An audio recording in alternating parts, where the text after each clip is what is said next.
Hey Rainbow Room parents, this is Miss Nesbitt here to chat with you all for a little while about our school closure and things that are going on in the world right now. This is supposed to be a live video and I'm working on that. Should be able to go live starting tomorrow, but today I'm going to cover some things that I think are really important for parents. This video is geared more towards parents, but it's also some information that maybe your kids could benefit from as well. I have a separate video available for kids where I did a read aloud. First one was Harrison P. Spader, Personal Space Invader. Each day I will record a new read aloud for the kids to kind of give them a chance to hear another voice other than the voices that are already present in their houses. All right, so I'm going to get started. First thing that I think is the most important thing for parents right now is relax. So this is a trying time for everybody. Everybody's going to have to relax. Nobody knows any more than anyone else at this point. We are all in the same situation. And we're all just gonna have to relax. A part of that is taking time for self-care. So I know that being a parent and having a child in school, you've gotten all of these emails from me and the school and distance learning plans, particularly if you have more than one child, you've gotten all of these things times however many kids you have. And it can seem really overwhelming. In fact, it is really overwhelming, even for me as a teacher. But it's important that we all use this time to take time for ourselves. Scary to think about, but particularly now that we are all secluded from the rest of the world and we're kind of stuck in our houses, depression can kick in, and depression is real. We have Miss Kowski, who has taken the time to upload some really great resources for you all to protect mental health for parents as well as the kid. So keep that in mind, that every day you should take some time for yourself and monitor your mental health state. Some things that might encourage that: get dressed, put on makeup, do your hair, get fancy. You can walk around the house in a ball gown. Nobody's going anywhere, so you don't have to worry about it getting dirty or anything. So, hey, why not use it? Next, go outside, but not around other people. So, with this virus, we are not 100% sure on who has it, how long you're contagious, or how you can spread it. We have some information, but you just never know. So it's important to go outside and get some fresh air, but you definitely don't want to be around other people. Instead, you can use social media to stay connected, which is what I'm going to try to do by uploading these videos and going live with you all every day, because I want you to know that I am here for you. So those are just some tips to protect that physical and mental health. Exercise is another great thing to do around this time as well. Now, on to the next thing, which is our distance learning plan. And I am going to be working on it from my phone because, well, why not? So I'm going to pull up the plan. And if you aren't familiar with what it looks like, this is how it shows up on my phone. Yours probably shows up in a similar fashion. But I have all of the folders on my phone right there. If you go to the plans folder, that's where you see all of our plans. And the one that we're going to look at right now is the distance learning plan. Each day I have laid out some activities for your child to do just to keep them thinking and busy and still developing the same skills that we started when we were in school, and hopefully we'll be able to pick up on when we return to school. It's broken down by day of the week, and if you notice, there are no days assigned like day 1 or day 2, day 3, or March 19th, March 20th, none of that, because in reality, I can't control when students do the work, and some people may not even have their package yet, so it's just broken down in a way that will be flexible for everyone. Everything is pretty predictable. If we take a look at the phonics, you start off with vowel teams on Monday, and then you do multisyllabic word practice on Tuesday, and it just alternates. Monday, Wednesday, Friday is vowel team practice, and then Tuesday and Thursday is multisyllabic word practice. There have been some questions on what to do, so I'm going to go back to the folders. And I'm going to go to phonics work. And you all have these pages. These were printed out in the packet. For both of them, we have highlight and write. So the students are going to look at the picture, identify it, and then identify the correctly spelled word. Once they've identified the correctly spelled word, they need to highlight the vowel team and then rewrite the word correctly. If there's no vowel team, I know some of you pointed out that particularly with wave doesn't have a vowel team, it has a vowel consonant E. They can just highlight the vowel and the E, showing that they understand there's not a vowel team, but they know where the vowel is and why that's a long A sound. With the multisyllabic word page, it's the same thing. We're looking at practicing our syllable types. So the kids are going to look at the picture, identify it, highlight or circle the correctly spelled word, and then rewrite that word on the lines. The next thing that they have, skip something, reviewing the Wilson sound. So you can do that either online, and the link is on the distance learning plan, or you can take a look at the Wilson's posters that we use in class. Some of these are slightly different. The kids will probably point out that maybe the colors are different, or there's an additional sound on one of the posters, and that's fine. We have covered all of these posters, so the kids should be pretty familiar with them. So we practice with those every morning. So you can start off with practicing the Wilson sounds and then get into the worksheets. The next subject is reading. So the goals for reading are to practice their fluency, including reading with expression. So no dull reading. If the character's voice changes, their voice needs to change as well.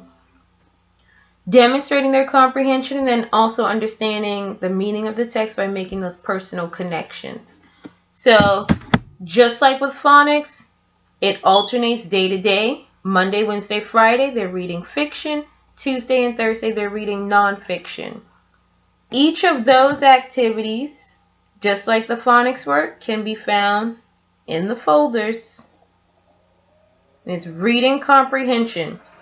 In the folders, each reading passage is titled fiction or nonfiction, so it's pretty clear in the folder which passages are fiction and nonfiction. If you are unsure when you are looking at the printed packet, then I highly recommend you double check with the folder so that you know what's fiction and what's nonfiction.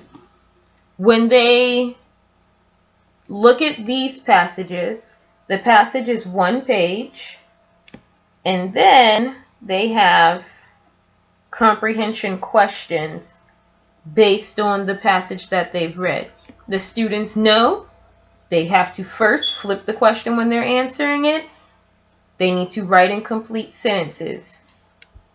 As they are trying to answer these questions, it's always a good idea to remind them the answers come from the text. So refer back to the text when they're answering. Aside from those 2 pages, the students also have work from the March review packet, which is just a really cute packet that reviews a lot of skills. One way to stay organized with that is to use the table of contents. So as they complete an activity, just have them check it off so that they know I've already done that and they can find another activity. These are definitely not specified as far as which activity to do on which day because, well, they're all review activities, and some days they may be feeling like they want to do something that's a little simpler with less writing. Some days they may need to do a little bit more writing. So you're welcome to select any 2 of those pages from the March review packet. They just need to make sure that they complete 2 of them. In addition to those pages, reading 15 to 20 minutes every day is very important. They have Epic, which is now free for home use. They still have accelerated readers, so they can still rack up those points. I don't know when we're going to go back to school or if we'll still be able to have the water day, but if so, now would be a great time to rack up those AR points. On to the next section, which is writing. I'm going to go to our writing folder. In the writing folder, there are 2 files. The first one has the writing activities. The writing activities start off with writing posters. These are the posters that tell you what each kind of writing should include. The first writing prompt is an opinion writing piece. There it is, and that's the prompt that students are supposed to work on this week. With the opinion writing, it says, in your opinion, what is inside both the perfect sack lunch and the worst sack lunch? Give reasons that support your opinion and use linking words, because, since, for example, also. So this week they're working on opinion writing, and we've done a great deal of opinion writing in 2nd grade, all the way going back to 1st and 2nd quarter. So the students should be reminded of that. Each day of the week I've broken it down so that they can focus on a specific part of the writing process. Monday is research. There's a little less research involved with this writing prompt, but maybe they just want to take a moment to think about what could be in a sack lunch. Tuesday is all about brainstorming, getting all of their ideas out.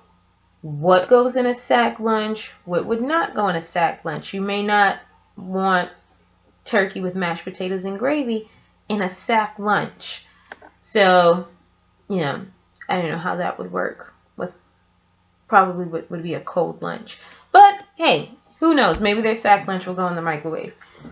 Tuesday is all about brainstorming and working all of these things out in their head to figure out what direction they want to take it in. Wednesday is working on their rough draft. So this is a really important process, and for some students it does take a little bit longer for them to go from brainstorming to a rough draft. The ideas that go in their rough draft should come directly from their brainstorming. Then on to Thursday, editing and revising. Again, the ideas that they have in their editing and revisions page should come from their brainstorming page. You may see that your child is trying to completely start over when they get to that point, and that is not the time to do that. If they want to start over, they have to go back to the beginning of the writing process. Editing and revisions, this is the time for your child to look at their rough draft and find misspelled words, make sure that they have used capital letters correctly, punctuated correctly, and that it makes sense. Revisions is just the process of making the writing better. So instead of saying a sandwich would be a good item in a sack lunch, they can revise that sentence to make it even better. A ham and cheese sandwich would be a great idea for a sack lunch. So revising is just making the writing better, adding details that's going to elevate their writing. And then on Friday, that's when the fun starts. They get to do a final draft. If you have construction paper or any other type of craft paper, that would be a great time for them to write it on regular notebook paper, glue it on there, and then publish it. To take it even a step further and make it more authentic, they can then present their paper to the family. So that's writing. For math, they have daily fact fluency. That can be using the link that's on the distance learning plan, which takes them to an online flashcard site. Or it could just be you calling out problems and having them think out those problems without using these. You want to make sure it's all coming from here. Just keeping them quick with those fact fluency. The next thing is 2 pages from the March review packet. So that's the same packet that I just showed you all. And I'll pull it up again. So the math pages come from this packet as well. The math pages are really more towards the end, but there are a lot of them. So here's triple digit subtraction, triple digit addition, money, counting coins, which is very important. This is where we left off.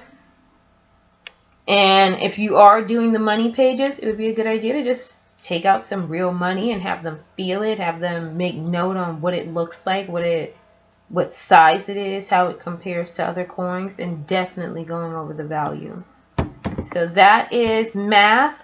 Science and social studies, I've gotten a lot of questions on that as well. The goal of science and social studies is to increase your child's background knowledge, which is why I have those 2 sites up. The first one is Scholastic Learn at Home. That site is great. I've been using it with my daughter, who is not even in pre-K yet, but they have everything from pre-K on up to grades 6 and above. With that website, it has fictional stories, it has nonfiction, it has different activities, it has little quizzes, it has some videos.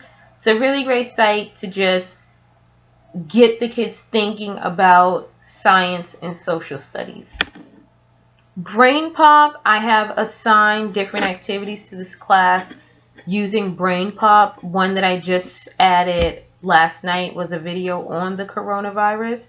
That one is from the regular Brain Pop. In class we use Brain Pop Junior. However, the video on coronavirus might help to explain some of what we're going through right now.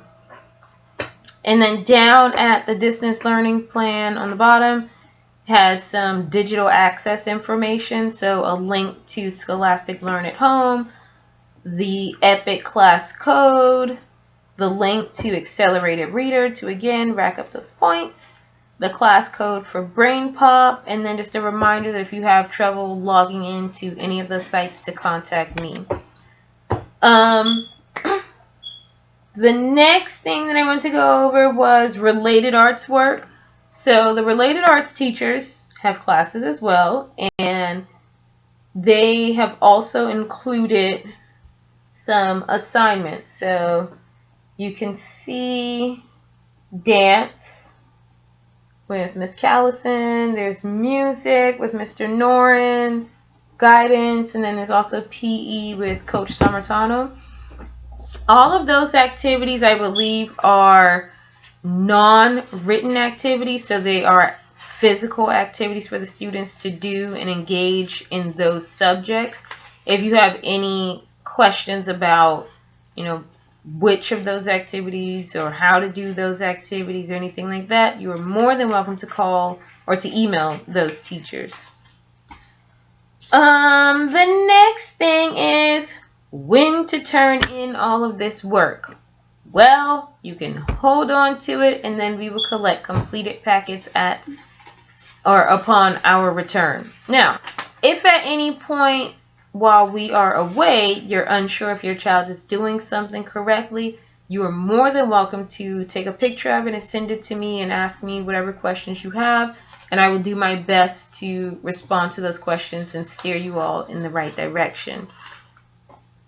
I don't think I have anything else to go over, but please feel free to email me with any of your questions. I don't think this video will have the comments activated, but I'll see. So you can certainly put comments down at the bottom if that is available to you. I am here for anything that you need. Enjoy the rest of your day.